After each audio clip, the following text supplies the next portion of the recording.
Question principale. Je reconnais maintenant le député de Jean Talon. C'est bien ça, Jean Talon. La commission d'enquête sur le scandale SACLIC commence aujourd'hui.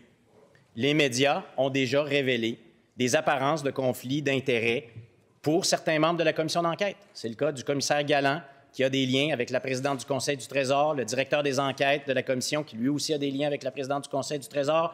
La secrétaire générale de la commission a travaillé avec l'ex-PDG de la SAC, Denis Marcellet, jusqu'à tout récemment.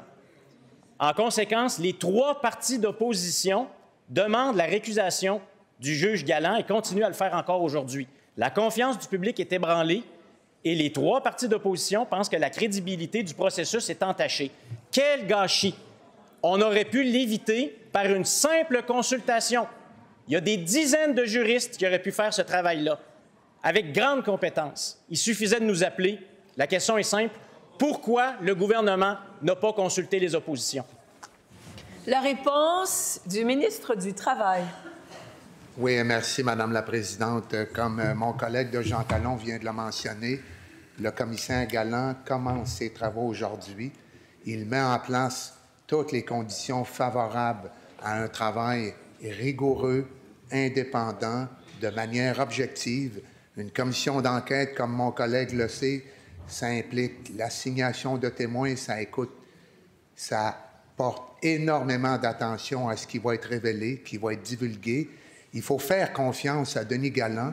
Il a une réputation extraordinaire dans la communauté juridique. Il est un expert des commissions d'enquête. Tout ce que j'aurais à dire, laissons-le travailler. Merci, Madame la Présidente. Pas de bravo. Première complémentaire. Le collègue connaît très bien la différence entre la question fondamentale des apparences de conflit d'intérêts de partialité et celle de la compétence. Ici, il y a des apparences de conflit d'intérêts et en plus, les règles de la commission font en sorte que, et le juge Galland l'a réitéré, les personnes qui sont dans telle situation de conflit d'intérêts ou d'apparence de conflit d'intérêts ne pourront pas entendre, ne pourront pas regarder la preuve. Voulez-vous me dire comment cette commission-là va pouvoir faire son travail si c'est le cas du commissaire, de l'enquêteur en chef puis de la secrétaire générale? Monsieur le ministre, la réponse. Oui, Madame la Présidente. Encore une fois, je réitère que le commissaire Galland commence son travail. C'est une commission d'enquête. Les travaux vont se faire de manière publique, de façon transparente. Le juge Denis Galland va établir les règles qui sont favorables, qui sont propices à ce que tout se déroule normalement. C'est une commission d'enquête qui a été déclenchée rapidement par le gouvernement du Québec. Je le répète, laissons la commission d'enquête travailler. Faisons confiance à Denis Galland et voyons comment se déroulent les travaux. Merci, Madame la Présidente. Deuxième complémentaire.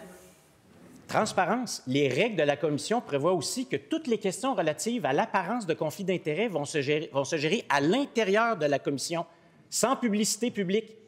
Alors, il y a un problème d'apparence de conflit d'intérêts. Est-ce que le gouvernement va finalement faire la seule bonne chose pour la crédibilité de l'exercice et demander la récusation du juge Galland qu'il a lui-même mis en place? Quel gâchis! C'est le temps de le réparer parce que sinon les Québécois n'auront pas confiance en cet exercice. La réponse du ministre.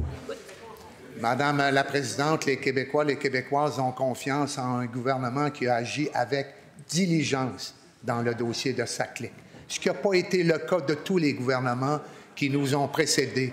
Je le dis, faisons confiance à Denis Galland.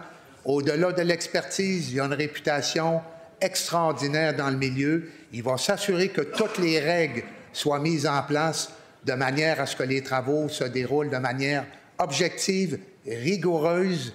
Il va finir son travail. On va obtenir un rapport d'ici le 30 septembre. Alors, je répète encore une fois à mon collègue, laissons-le travailler. Merci, Madame la Présidente.